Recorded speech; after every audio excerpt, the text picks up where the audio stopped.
In December of 2009, in the city of Tepic, Mexico, an atmosphere of electric anticipation filled the air. A crowd of thousands gathered in the arena, chanting, clapping, and waving flags to welcome their new hero, the young sensation who was beginning to take Mexican boxing by storm. At just 19 years old, Saul Canelo Alvarez already carried the aura of a champion. With his unmistakable red hair, calm demeanor, and steely focus inside the ropes, he had become a figure of fascination for fans who longed to see the next great warrior rise from their homeland. That night he entered the ring not merely as a promising prospect, but as the newly crowned North American Boxing Federation champion, undefeated in 30 professional contests, with his last 7 victories ending in knockouts. His popularity was growing at a speed rarely seen in the sport, and every appearance felt like another step in the making of a legend. Yet the bout scheduled for that evening represented more than just another fight. It was a stern examination of whether this teenage star truly possessed the grit to handle seasoned danger. Across from him stood a man very different in both style and spirit. The veteran was 34-year-old Leonard Tyner, an American fighter hailing from the hard streets of Detroit. He was known by the unsettling nickname, the Pain Server, a moniker earned not through championships or polish, but through his ferocious willingness to brawl and his capacity to withstand punishment that would have broken lesser men. Tyner was no ordinary journeyman, no disposable stepping stone. He had accumulated 21 victories against just 2 defeats, with 13 of those wins coming by knockout, and not once in his long career had he been stopped. His toughness was legendary among those who followed the sport closely. What made him even more dangerous was his chaotic style, his grin that seemed both menacing and unhinged, and his complete disregard for convention.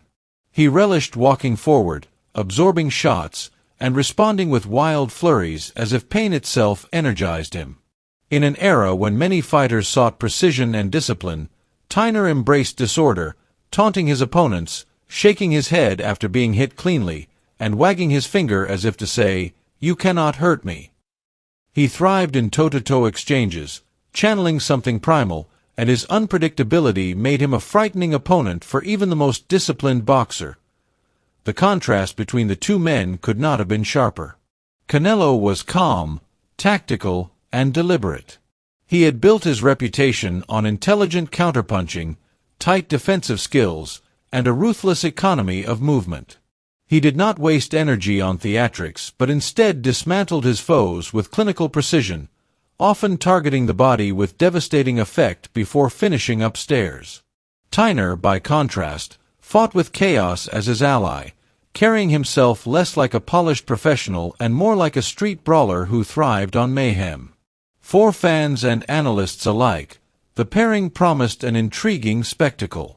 Could the young Mexican prodigy maintain composure under the storm of a wild veteran who had never tasted defeat inside the distance? Or would the reckless aggression of the older man overwhelm the teenager and derail his meteoric rise? In the days leading up to the bout, Tyner did everything he could to unsettle the younger man.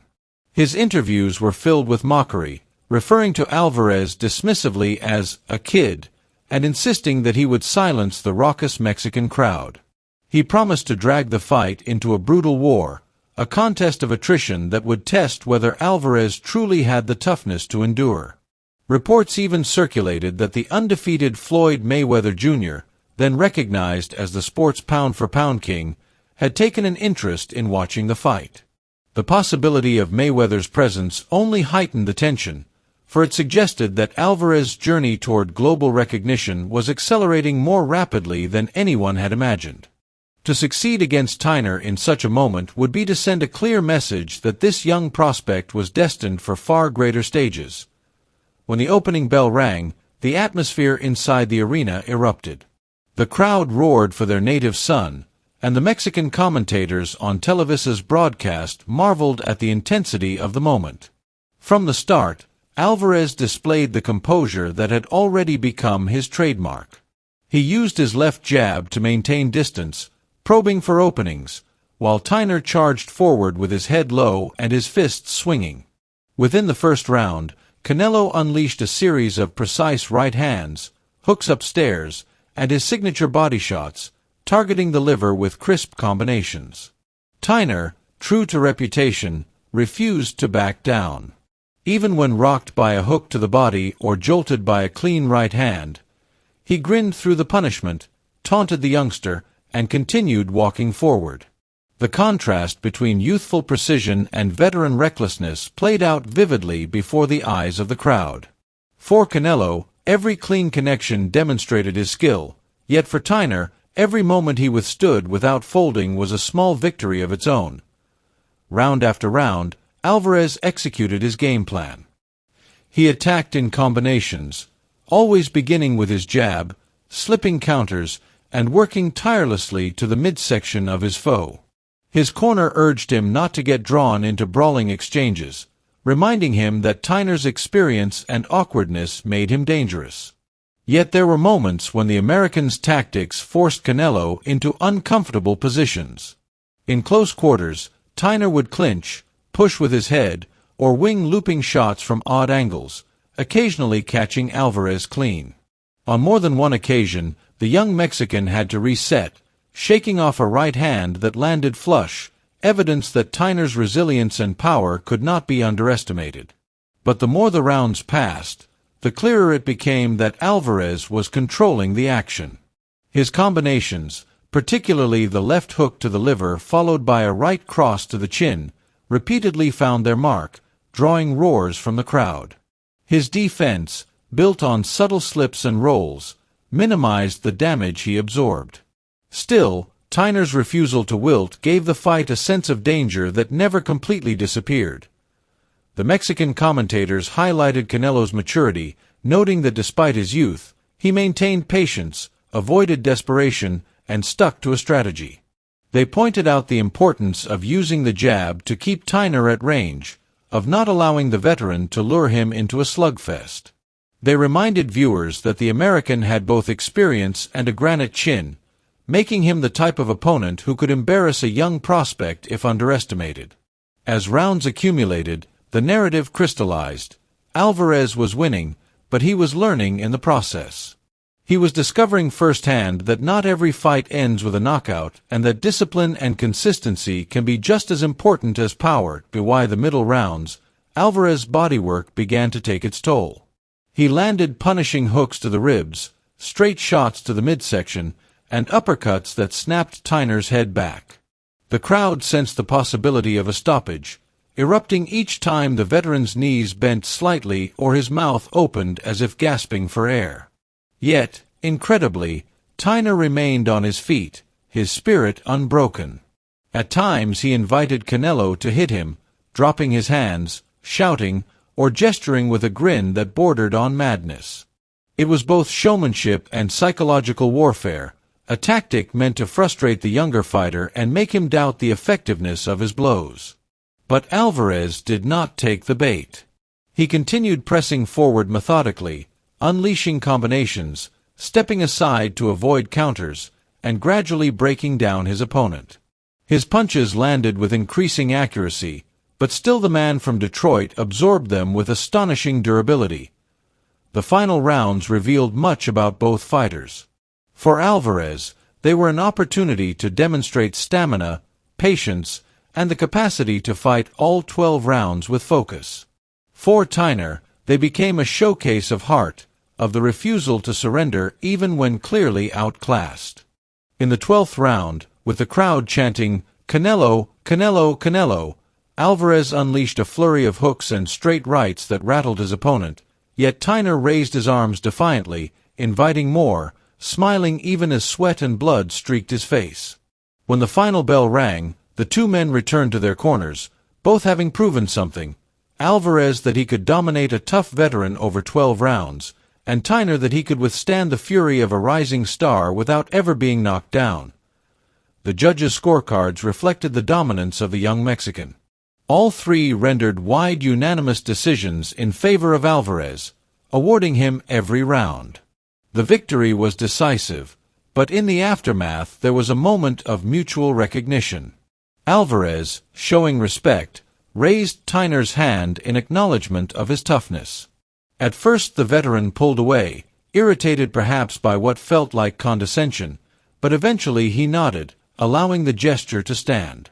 Though Tyner complained to reporters afterward that he believed the scoring was unfair and that he had been robbed, he also conceded in candid moments that Alvarez had earned the win. He admitted that he had not done enough to take the title, that short of scoring a knockout, the decision was always destined to go against him. In his own words, he acknowledged that he had taken the chance, he had fought bravely, but he had to live with the consequence of defeat. For Alvarez, the fight represented a vital chapter in his development. It taught him that knockouts are not guaranteed, that some opponents are too tough to be broken, and that victory sometimes comes from discipline over distance rather than dramatic finishes. It also expanded his fan base, for the Mexican public admired not only his power but also his composure and his willingness to stay calm against a taunting, unpredictable adversary. The victory marked his last fight on the local Mexican circuit. Shortly thereafter, he signed with Golden Boy Promotions in the United States, a move that propelled him onto the international stage and set him on the path to global superstardom. Looking back, many observers agree that his battle with Tyner was formative. It forged resilience, taught patience, and exposed him to a level of psychological warfare he would encounter again on far bigger stages. As for Tyner, the defeat did not mark the end of his story. He continued his career as a respected journeyman, the kind of fighter known for upsetting favorites and testing prospects. A year later he scored a sensational knockout over Anton Smith, a highly touted prospect, reinforcing his reputation as a spoiler who could never be taken lightly. Through it all, his chin remained unbreakable. No opponent ever managed to knock him out, and that fact became central to his legacy. Among fans, his image was indelibly linked to the night he laughed in the face of young Canelo Alvarez, taunting him even while absorbing brutal combinations. For Tyner, being part of the rise of a future great was its own form of success, a moment that guaranteed his name would not fade into obscurity.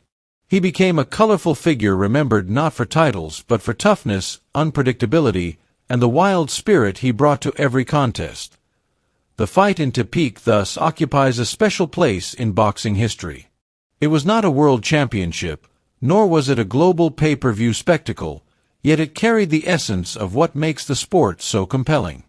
It was a clash of styles, of generations, of temperaments. It showcased the discipline of youth against the chaos of experience and the precision of a rising technician against the madness of a brawling veteran. It revealed the resilience required to succeed at the highest levels and the pride that drives men to endure punishment beyond ordinary limits. For Canelo Alvarez, it was a proving ground that validated his status as Mexico's next great hope. For Leonard Tyner, it was an opportunity to etch his name into the story of a legend in the making, to stand tall as the man who withstood the storm and refused to be OW'd as Alvarez's career soared in the years that followed. World titles across multiple weight classes, global fame, recognition as one of the pound-for-pound best. The memory of that December night remained a reminder of where it all began. It was proof that greatness is not built solely on spectacular knockouts, but also on the hard lessons learned in grueling battles against unyielding foes. And for fans who witnessed it, the fight embodied the drama of boxing. The roar of the crowd, the clash of wills, and the respect forged between two men who left everything inside the ring. When the final bell echoed through the arena in Tepic, it did more than close a fight. It opened the door to a journey that would shape the future of the sport for years to come.